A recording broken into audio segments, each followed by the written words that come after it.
जय हिंद साथियों, unique classes with Sonu channel में आप सभी लोगों का तहे दिल से स्वागत और अभिनंदन है। आज की इस वीडियो में हम पढ़ेंगे कक्षा 10 विषय सामाजिक विज्ञान पाठ 4 औद्योगिकीकरण का युग। तो आइए स्टार्ट करते हैं बिना देरी किए हुए। बहुविकल्पीय प्रश्न। पहला, औद्योगिक क्रांति किस देश में प्रारंभ हुई थी? उत्तर, इंग्लैंड में। औद्योगिक क्रांति किस देश में प्रारंभ हुई थी? इंग्लैंड में। औद्योगिक क्रांति सर्वप्रथम कब प्रारंभ हुई थी? 18वीं से 19वीं शताब्दी के मध्य इंग्लैंड में औद्योगिक क्रांति सर्वप्रथम प्रारंभ हुई थी। दूसरा प्रश्न, बंगाल में पहली जूट मिल कब शुरू हुई थी? उत्तर, 1885 ईस्वी में। बंगाल में पहली जूट मिल कब शुरू हुई थी? 1885 ईस्वी में। 1911 ईस्वी के भारत में अधिकांश उद्योग किन राज्यों में स्थापित थे? उत्तर, बंगाल और मुंबई में। 1911 ईस्वी में भारत में अधिकांश उद्योग किन राज्यों में स्थापित थे? बंगाल और मुंबई में। 1912 ईस्वी में J.N. टाटा ने भारत का पहला लौह और इस्पात संयंत्र किस जगह स्थापित किया था? उत्तर, जमशेदपुर में। विश्व बाजार में कौन कौन से भारतीय उद्योग एवं दस्तकारियों का बोलबाला था? उत्तर, सूती और रेशमी कपड़े। विश्व बाजार में कौन कौन से भारतीय उद्योग एवं दस्तकारियों का बोलबाला था? सूती और रेशमी कपड़े। नेक्स्ट, इंग्लैंड में सबसे पहले कारखाने कब खुले थे? उत्तर, 1730 के दशक में। इंग्लैंड में सबसे पहले कारखाने कब खुले थे? 1730 के दशक में। मुंबई में पहला कपड़ा मिल कब खुला था? उत्तर, 1854 ईस्वी में। मुंबई में पहला कपड़ा मिल कब खुला था? 1854 ईस्वी में। कोलकाता में किस पूंजीपति ने पहली भारतीय जूट मिल को स्थापित किया था? उत्तर, सेठ हुकुमचंद ने। सेठ हुकुमचंद ने पहली भारतीय जूट मिल को कोलकाता में स्थापित किया था। मुंबई में पहला कपड़ा मिल कब खोला गया था? उत्तर, 1854 ईस्वी में। मुंबई में पहला कपड़ा मिल 1854 ईस्वी में खोला गया था। नेक्स्ट है लघु उत्तरीय प्रश्न। पहला प्रश्न, 19वीं सदी में भारत के सूती कपड़ा उद्योग की गिरावट की मुख्य क्या कारण थे? उत्तर, 19वीं सदी में भारत में सूती कपड़ा उद्योग की गिरावट के मुख्य कारण निम्नलिखित थे। पहला, विदेशी वस्त्र उत्पादों के आयात से बुनकरों का निर्यात बाजार धराशायी हो गया था। दूसरा, भारतीय बाजारों में मैनचेस्टर निर्मित वस्त्र उत्पादों के बड़े पैमाने के पर आयात से इसका स्थानीय बाजार तेजी से सिकुड़ने लगा। तीसरा, कम लागत पर मशीनों से बनने वाले कपास उत्पादन इतने सस्ते होते थे कि भारतीय बुनकर उनका मुकाबला नहीं कर सकते थे। चौथा, अमेरिका में गृह युद्ध प्रारंभ होने के कारण जब वहां के कपास आना बंद हो गया तो ब्रिटेन भारत से कच्चा माल मांगने लगा। नेक्स्ट, दूसरा प्रश्न, औद्योगिकीकरण में विकास के प्रमुख कारण बताइए। उत्तर, औद्योगिकीकरण के कारण राष्ट्र में नए नए उद्योग की स्थापना तीव्र गति से होती है। पहला। दूसरा, औद्योगिकीकरण मानवीय शक्ति की अपेक्षा मशीनी शक्ति पर बल देता है। तीसरा, औद्योगिकीकरण में मशीनों का संचालन कोयला, खनिज तेल अथवा विद्युत शक्ति द्वारा किया जाता है। चौथा, औद्योगिकीकरण की प्रमुख विशेषता श्रम विभाजन और विशिष्टीकरण है। तीसरा प्रश्न, 1881 ईस्वी के फैक्ट्री श्रम कानून द्वारा भारत में किस प्रकार के सुधार किए गए? उत्तर, फैक्ट्री श्रम कानून 1881 के माध्यम से भारत में ईस्ट इंडिया कंपनी द्वारा मजदूरों में स्थिति में सुधार लाने के लिए प्रावधान इस प्रकार हैं। पहले बाल मजदूर केवल 9 घंटे ही फैक्ट्री में काम कर सकते थे। दूसरा, छोटी उम्र के बच्चों को काम पर रखने की मनाही कर दी गई। तीसरा, प्रत्येक मजदूर को काम करने का समय 11 के बजाय 7 घंटे निश्चित किया गया। चौथा, खतरनाक मशीनों के चारों ओर कटीले तार लगा दिए गए, वहां बच्चों द्वारा काम करने पर रोक लगा दी गई। पांचवा, साप्ताहिक छुट्टी दी जाने लगी। इस कानून से मजदूरों का मानसिक तनाव कम हुआ। तो ये बहुत प्रकार के सुरक्षा दिए गए मजदूरों के लिए। चौथा प्रश्न, कपड़ा उद्योग में क्रांति लाने वाले 4 प्रमुख आविष्कारों का वर्णन कीजिए। अच्छा क्वेश्चन है। उत्तर, कपड़ा उद्योग में क्रांति लाने वाले 4 प्रमुख आविष्कार का विवरण इस प्रकार है। पहला, हारग्रीव्स ने मशीनी चरखे का आविष्कार किया। इसे स्पिनिंग जेनी कहा गया। इससे तेजी से सूत काटना संभव हुआ। दूसरा, आर्कराइट ने हारग्रीव्स की मशीन में कुछ ऐसे परिवर्तन किए जिससे इसे पानी की शक्ति से चलाना संभव हो गया और नए चरखे का नाम वाटर फ्रेम रखा गया क्योंकि ये पानी से चलने वाला बन गया था। तीसरा, क्रॉम्पटन ने एक ऐसी मशीन का आविष्कार किया जिसे म्यूल कहते थे। चौथा, कार्टराइट ने शक्ति से चलने वाले करघे का आविष्कार किया जिससे बुनाई का काम तेजी से हो सका और इस मशीन को पहले पशु शक्ति से चलाया जाता था यानी कि हॉर्स पावर से। बाद में भाप शक्ति से इसे चलाया जाने लगा और इसे पावर लूम का नाम दिया गया। पांचवा, एली हिटन नामक अमेरिकी ने रुई एवं बिनौले अलग करने की मशीन का आविष्कार किया। इस मशीन का नाम जिन रखा गया। तो ये था महत्वपूर्ण प्रश्न। नेक्स्ट प्रश्न हमारा, स्पष्ट करें कि आद्य या औद्योगिकीकरण से क्या तात्पर्य है। उत्तर, इंग्लैंड और यूरोप में परिदृश्य पर कारखाने दिखाई देने से पहले ही अंतर्राष्ट्रीय बाजार के लिए बड़े पैमाने पर औद्योगिक उत्पादन होता था और यह फैक्ट्रियों पर आधारित नहीं था। कई इतिहासकार अब औद्योगिकीकरण के इस चरण को प्रोटो औद्योगिकीकरण या औद्योगिकीकरण के अग्रदूत के रूप में संदर्भित करते हैं। इस अवधि के दौरान अधिकांश सामान अंतर्राष्ट्रीय बाजार के लिए प्रशिक्षित शिल्पकारों द्वारा हाथ से निर्मित किया गया था। नेक्स्ट प्रश्न हमारा विस्तृत उत्तरीय प्रश्न जो कि 6 नंबर का पूछा जाता है। तो आइए स्टार्ट करते हैं।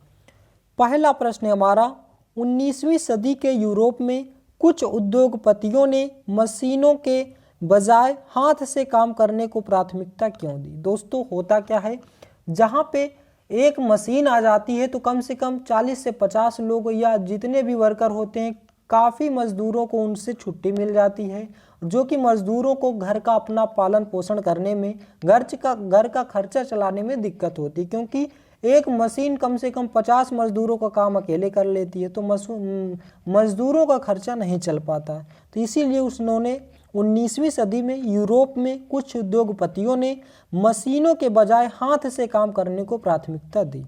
आइए इसको विस्तार से पढ़ते हैं। 19वीं शताब्दी में कुछ यूरोपीय उद्योगपतियों ने मशीनों के बजाय हाथ से काम करने को प्राथमिकता दी क्योंकि नई प्रौद्योगिकियां और मशीनें महंगी और अप्रयुक्त थी। पहली बात तो कॉस्टली थी, बहुत ज़्यादा महंगी थी क्योंकि नई नई मशीनें बनी थी। इसलिए निर्माता और उद्योगपति उनका उपयोग करने में सतर्क थे। मशीनें अक्सर खराब हो जाती थी और उनकी मरम्मत करना एक महंगा काम था। गरीब किसान और प्रवासी बड़ी संख्या में नौकरियों की तलाश में शहर की ओर चले गए। परिणाम स्वरूप सस्ते श्रम के लिए श्रमिकों का एक बड़ा समूह उपलब्ध हो गया। मौसमी उद्योगों में जहां मौसम के साथ उत्पादन में उतार चढ़ाव होता है, उद्योगपति आमतौर पर हाथ से श्रम को प्राथमिकता देते हैं। श्रमिकों को केवल उसी मौसम के लिए नियोजित करते हैं जब इसकी आवश्यकता होती है। बाजार में जिस प्रकार के उत्पादों की आवश्यकता थी वे उस समय उपलब्ध मशीनों द्वारा उत्पादित नहीं किए जा सकते थे। उदाहरण के लिए 19वीं सदी के मध्य में ब्रिटेन में 500 प्रकार के हथौड़ों और 45 प्रकार की कुल्हाड़ियों का उत्पादन किया गया था। इनके लिए मानवीय कौशल की आवश्यकता न कि यांत्रिक प्रौद्योगिकी थी। मतलब कि 500 प्रकार के हथौड़ों को निर्माण करना था और कुल्हाड़ियाँ बनानी थी, तो इसके लिए उन्हें मशीन की आवश्यकता नहीं थी। एक मानवीय प्रौद्योगिकी की जरूरत थी, यानी कि मनुष्य के द्वारा उसे बनाया जाता था। दूसरा, ईस्ट इंडिया कंपनी भारतीय बुनकरों से सूती और रेशमी वस्त्रों की नियमित आपूर्ति कैसे प्राप्त करती थी। ईस्ट इंडिया कंपनी जो थी वो भारतीय बुनकरों से सूती और रेशमी वस्त्रों की नियमित आपूर्ति को कैसे प्राप्त करती थी। उत्तर, इस चैप्टर में आपको अच्छे से रिवीजन करना है, 2 से 3 बार इस वीडियो को देखना है।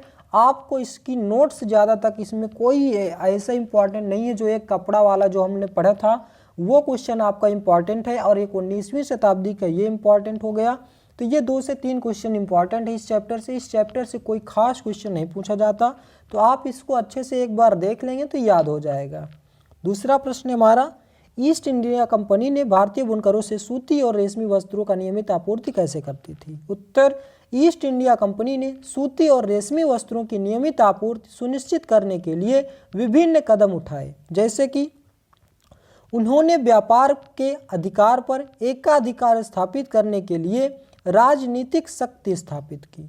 कंपनी ने कपड़ा व्यापार से जुड़े मौजूदा व्यापारियों और दलालों को खत्म करने और बुनकर पर सीधा नियंत्रण स्थापित करने का प्रयास किया। मतलब कि डायरेक्ट बुनकरों से संपर्क करने लगे, दलाल से कोई वास्ता नहीं रखे।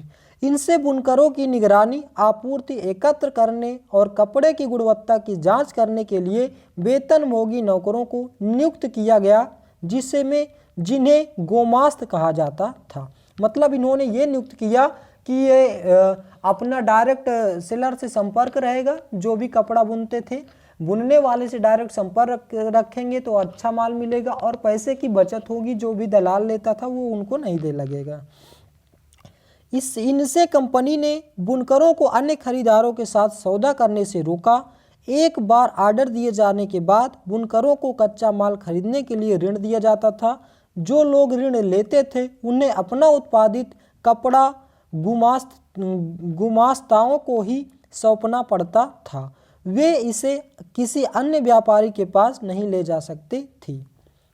उन्होंने प्रबंध और नियंत्रण की एक प्रणाली विकसित की जो प्रतिस्पर्धा को खत्म करेगी, लागतों को नियंत्रित करेगी और कपास और रेशम के सामानों की नियमित आपूर्ति सुनिश्चित करेगी। इस प्रणाली ने कंपनी द्वारा निर्धारित मूल्य पर बिक्री को बाध्य किया। कंपनी ने बुनकरों को ऋण देकर बुनकरों को अपने साथ जोड़ लिया।